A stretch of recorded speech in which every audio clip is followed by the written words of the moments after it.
So, we are for the conclusive part of the chapter 1 and that was source. Source इतिहास के अध्ययन के स्रोत मीन्स सोर्स का मीनिंग होता है स्रोत, अध्ययन के क्या स्रोत है। I have already made table for you to save your time, आपका समय बचाने के लिए मैंने एक टेबल बनाया है।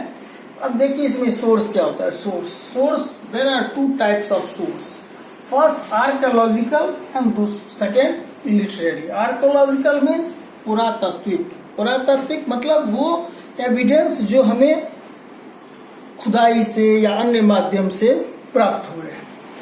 अब ये क्या होता है, दीज स्रोत are very important to study the history. इतिहास के अध्ययन के लिए इन स्रोतों का बहुत ज्यादा ही महत्व है।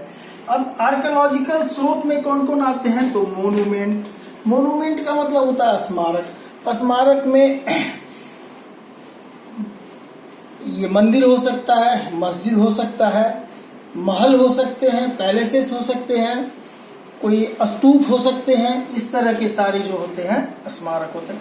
उससे क्या हमको पता चलता है, इसको किसने बनवाया था, किस तरह के कारीगरों ने बनवाया था, उस समय का स्थापत्य कला कैसा था, ये सारा चीज हमें ये मोन्यूमेंट के अध्ययन से पता चलता है। Second is coins.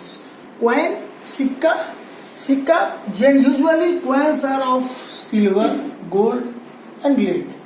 तो सिक्का से हमें पता चलता था, अभी भी आज के डेट में आप सिक्का देखें तो उस पे कौन ईस्वी में है, किसी महापुरुष का फोटो बना हुआ रहता है। उससे हमें क्या पता चलता है, जो सिक्का किस राजा ने चलाया था और ये सिक्का कितना दूर तक चलता था। जैसे भारत का जो करेंसी है वो इंडिया में चलता था, तो उस टाइम पे इस समय की तो कोई पॉलिटिकल लाइन थी नहीं, तो जहां तक एक तरह का सिक्का चलता था हमको पता चलता था कि उस साम्राज्य का विस्तार उस सीमा तक था।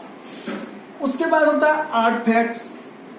ये जो जमीन के नीचे खुदाई होती है तो हमें विभिन्न प्रकार के ऑर्नामेंट, जो आभूषण होते हैं, जो स्पेशली लेडीज के द्वारा या राजा महाराजाओं के द्वारा यूज होते थे, जैसे गर्दन में पहनने वाले, हाथ में बैंगल्स पहनती थी लेडीज, चूड़ियां अभी भी पहनती है।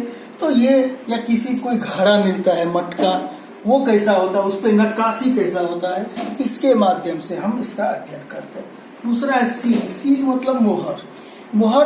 मोहर आप भी जानते हैं मोहर क्या होता है। तो उस मोहर से हमें पता चलता था कि उस राजा की कार्यशैली क्या थी, उसका क्या आदेश होता था। इंस्क्रिप्शंस वो है जो किसी मूर्ति पे, किसी दीवार पे उकेरा जाता है। लिखना और उकेरना दोनों में फर्क होता है। लिखते हैं जैसे हम यहाँ पे लिख दिए कुछ विराम, लेकिन यदि हम यही इसको खोद के लिखेंगे तो वो क्या हो जाएगा, इंस्क्रिप्शंस। अब आते हैं लिटरेरी सोर्स पे, साहित्यिक स्रोत। साहित्यिक स्रोत दो तरह के होते हैं, एक रिलीजियस और एक सेकुलर।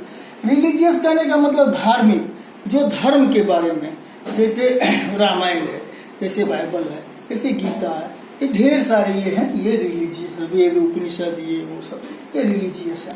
और दूसरा है सेकुलर, जिसको धर्म से वास्ता नहीं है लेकिन सोसाइटी के लिए, समाज के लिए बहुत जरूरत है।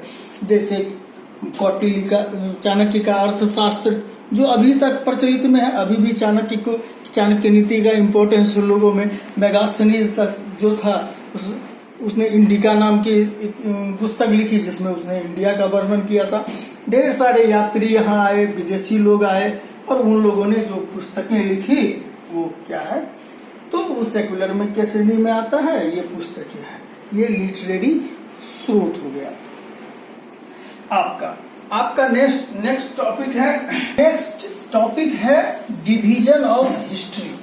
हिस्ट्री का बंटवारा। हिस्ट्री को अध्ययन के सुविधा के लिए हम 3 भागों में बांटते हैं।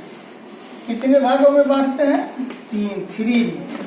कौन, पहला प्री हिस्ट्री। पहला क्या होता है, प्री हिस्ट्री। दूसरा होता है प्रोटो हिस्ट्री, और ये जो है हिस्ट्री।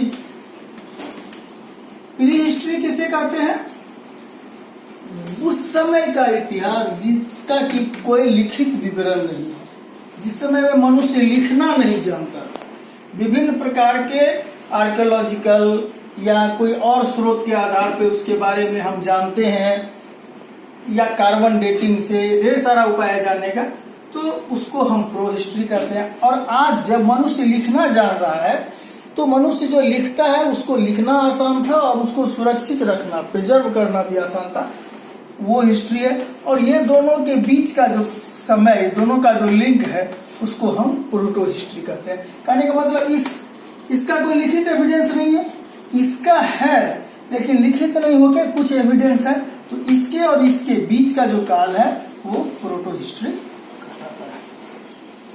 लिखाई, जब लिखावट आया तो लिखावट सबसे पहले लोगों ने चमड़े की खाल पे, वृक्षों के खाल पे, पत्तों पे, ये सब पे लिखना शुरू किया। आगे चल के कागज आया, कागज पे राइटिंग आसान हो गया और उसको प्रिजर्व करना, सुरक्षित करना भी आसान हो गया। और उसके बाद इतिहास का अध्ययन प्रामाणिक हो गया। शब्द होता है क्रोनोलॉजी। क्रोनोलॉजी बोलते हैं घटना होने का क्रम। इतिहास में किसी घटना के घटने के क्रम को क्रोनोलॉजी बोलते हैं। इसको समझने के लिए बाद में बीसी, ईसी, ये सारे टर्म आते हैं।